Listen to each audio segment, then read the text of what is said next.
Wari uzi ko imbwa zifashishwa na polisi zihembwa? Niba warageze ku Kibuga Mpuzamahanga cy'Indege cya Kigali kiri Kanombe, uko biri kose wabonye imbwa zisaka imizigo y'abantu. Uretse ibyo kandi, mu minsi ishize hagaragaye amashusho y'imbwa zifashishijwe mu gusaka abacancuro bari baturutse muri Repubulika ya Demokarasi ya Kongo. Saho gusa kandi kuko no mu bindi bikorwa bihuriramo abantu benshi hamwe, polisi ikunze kwifashisha imbwa mu bikorwa binyuranye bijyanye no gucunga umutekano. Icyakora abenshi bakunze kugira amatsiko menshi ku bijyanye n'ubumenyi, imikorere n'ubuzima bw'imbwa polisi yifashisha mu bikorwa byo gucunga umutekano K9. Niba uri umwe mu bafite ayo matsiko, tubane muri iki cyegeranyo kugira ngo usobanukirwe byinshi ku buzima zibayemo, uko zikora akazi ndetse n'uburyo bushimishije bujyanye n'uko zitozwa kumenyerana no kwiyumvamo abapolisi bazikoresha. Ingendo yari n'umutesi. Iyi ni iseka news. Imbwa zifashishwa mu kazi ko gucunga umutekano hari igihe zishobora kugaragara nk'iziguteye ubwoba bwo kuba zagusagarira. Nyamara ni inshuti, zigira isuku n'ubwenge bwo gutahura impumuro yaba iyawe cyangwa ibyo ufite, kandi ibyo ziba zarabitojwe kubw'umutekano wawe. Izi mbwa zikoreshwa n'ishami rya polisi K9 unit, zigira uruhare rukomeye mu gucunga umutekano no gufasha abapolisi mu bikorwa bitandukanye. Zitoranywa hashingiye ku bwenge, imbaraga, ubushobozi bwo kumvira n'ubushake bwo gukora akazi. Amateka avuga ko mu myaka y'1890 mu mujyi wa Geta mu Bubiligi ariho imbwa yatangiye gukoreshwa ku mugaragaro. Polisi yazikoresheje mu gucunga umutekano nijoro no gufata abakekwaho ibyaha. Muri icyo gihe mu Bufaransa no mu Budage, imbwa zatangiye kwifashishwa mu gushakisha abantu baburiwe irengero no gukurikirana abanyabyaha. Mu Budage, imbwa zatangiye gutozwa by'umwuga, cyane cyane German Shepherd, zizwiho ubwenge, imbaraga no kwihangana. Mu 1910, polisi y'Ubudage yari ifite imbwa zirenga 600 mu kazi ka buri munsi. Mu myaka y'1920 mu Bwongereza, imbwa zatangiye kwifashishwa mu gutatanya imbaga. Naho mu 1930, polisi yo muri Leta Zunze Ubumwe za Amerika yatangiye gukoresha imbwa mu mirimo yo kurinda no gufata abanyabyaha. Siho gusa kuko no mu ntambara ya kabiri y'isi, imbwa zakoreshwaga mu gutanga ubutumwa, kurinda ibirindiro no gushakisha abanzi. Nyuma y'intambara, abari basanzwe batoza imbwa mu gisirikare bagize uruhare mu kuzana iyo myitozo muri polisi. Ese ni izihe mbwa zikunze kwifashishwa n'abapolisi? Amakuru dukesha ubushakashatsi butandukanye avuga ko imbwa ya mbere ikoreshwa cyane n'abapolisi ari izwi nka German Shepherd, ikaba ifite ubwenge bwinshi, izwiho kandi gukorana neza n'abapolisi, ndetse ikagira imbaraga n'ubushake bwo gukorana umurava. Imbwa ya kabiri ni iyitwa biri, ikaba iri mu moko y'imbwa zihuta cyane kandi zifite imbaraga. Iyi nayo ikunda kwifashishwa mu kurinda ibikorwa bya gisirikare. Siyo gusa kuko hari n'imbwa yitwa Labrador Retriever, ikunze kwifashishwa mu gushakisha ibiyobyabwenge n'ibiturika kuko ifite ubushobozi bwo gutandukanya impumuro zitandukanye. Indi mbwa ikunze kwifashishwa n'abapolisi ni iyitwa Rottweiler, izwiho kugira imbaraga kandi yifashishwa cyane mu kurinda no gufata abagizi ba nabi. Ese izi mbwa zitoranywa kandi zigatozwa gute?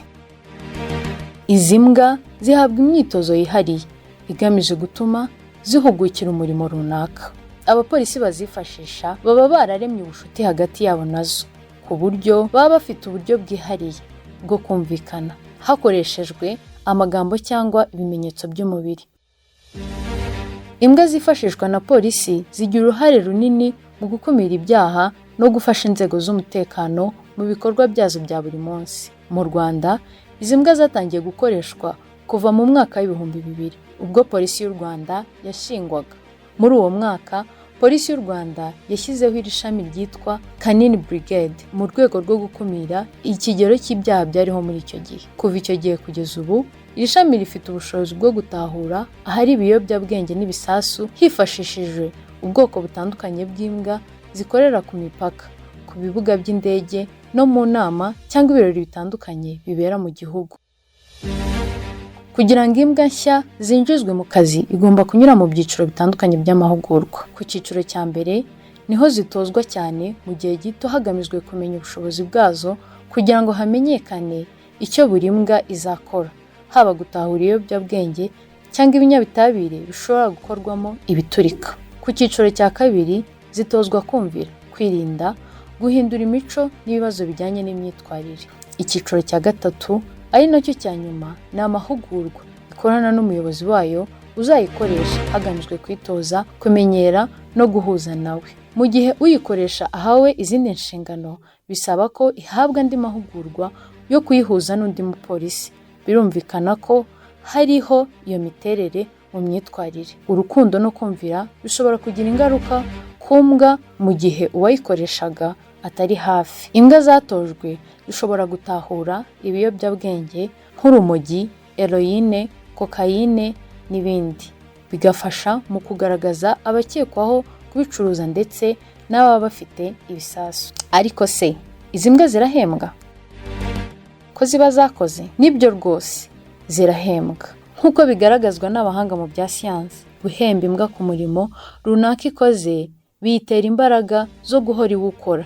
Gusobanukirwa rero ibyo ikunda n'ibishimisha ni iby'ingenzi. Nk'uko polisi y'u Rwanda ibivuga, mu rwego rwo gushimira imbwa zitwaye neza ngo zihabwa agapira kandi kayishimisha ku kazi yakoze neza, nka kimwe mu bituma irushaho kukubaha bigatuma ikora ibyo ushaka n'ikindi gihe. Mu bikorwa byo gusaka, iyo imbwa ibonye ko hari ibitemewe birimo ibiyobyabwenge cyangwa ibisasu mu gace runaka, imyitwarire yayo irahinduka cyane, yongera umuvuduko n'imbaraga mu gihe cyo kubishakisha, ari nako igenda yegera aho igisakwa giherereye kugeza igihe igifashe ikoresheje ukuboko. Iyo bigeze ku muzigo urimo ikibujijwe, aho isutama iruhande rw'umuzigo cyangwa ahantu nyaho icyo kintu cyasakwaga kiri. Ikintu cya mbere umupolisi uyikoresheje akora ni ukwishimira akazi ikoze neza mbere y'uko ikomeza n'akandi kazi. Imibereho y'imbwa yifashishwa mu gusaka. Imbwa zifashishwa mu gusaka zikenera kwitabwaho cyane. Hari inzobere zifite ubuhanga buhanitse zirimo abaganga, abazigaburira n'abita ku isuku y'imibereho myiza yazo muri rusange. Byibuze imbwa imwe irya rimwe mu masaha 24, aho irya hafi amagarama 500. Ibindi zikenera harimo aho zivurirwa, hari imiti y'ibanze kuko inyinshi mu ndwara zikunze kugaragara ari izikomoka kuba zaryana ubwazo zigaterana ibikomere. Ikindi kandi ngo izi mbwa nazo zikwiye guhabwa ikiruhuko cy'akazi mu gihe uyikoresha nawe yagihawe, kuko utabikoze waba uteje intambara y'amaraso. Imbwa zifashishwa na polisi canine zigira amasaha yo kuruhuka neza kugira ngo zikomeze kugira imbaraga n'ubushobozi bwo gukora akazi kazo neza. Muri rusange, imbwa za polisi zikora amasaha hagati ya 4 na 6 buri munsi mu kazi gasaba imbaraga nyinshi, ariko zishobora gukora amasaha 8 kugeza ku 10 mu kazi gasanzwe. Naho ku munsi umwe ziba zigomba gusinzira amasaha ari hagati ya 12 na 18. Naho nyuma yo gukora mu gihe kiri hagati y'iminota 30 na 60, imbwa iba igomba guhabwa akaruhuko gato kugira ngo itaruhuka bikabije. Iyo imbwa yakoze akazi gasaba imbaraga nyinshi nko gukurikira umunyabyaha cyangwa gutahura ibiturika, ihabwa igihe gihagije cyo gusubirana imbaraga. Ibi rero nibyo bituma zirindwa kutajya mu kazi mu buryo bwihuse, kuko iyo zibikoze zigira ubunebwe cyane, igihunga bishobora kugabanya ubushobozi bwazo mu kazi. Izi mbwa zifashishwa mu kazi ko gucunga umutekano zifite imyaka zitangiriraho ikiruhuko cy'izabukuru. Imbwa zisaka ibiyobyabwenge bitewe n'aho zikorera zitangira ikiruhuko cy'izabukuru hagati y'imyaka 9 n'10 y'akazi. Naho izisaka ibisasu zigakora akazi hagati y'imyaka 8 n'9. Imbwa imwe ya polisi ishobora gukora akazi karenze ak'abapolisi 5 cyangwa barenga bitewe n'ubushobozi bwayo n'ubwoko bw'akazi.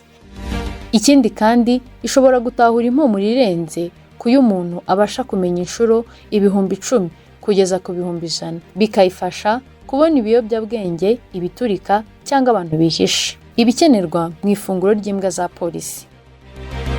Izi mbwa zikenera ibiryo byiganjemo ibinure birimo hagati ya 20 kugeza kuri 30%, bizifasha gukora akazi kenshi idacitse intege. Ibyo biboneka mu nyama, amavuta y'amafi, amavuta ya flaxseed n'ibihwagari. Zikenera kandi poroteyine ziri hagati ya 25 na 40% kugira ngo bizifashe kubaka imikaya n'imitsi.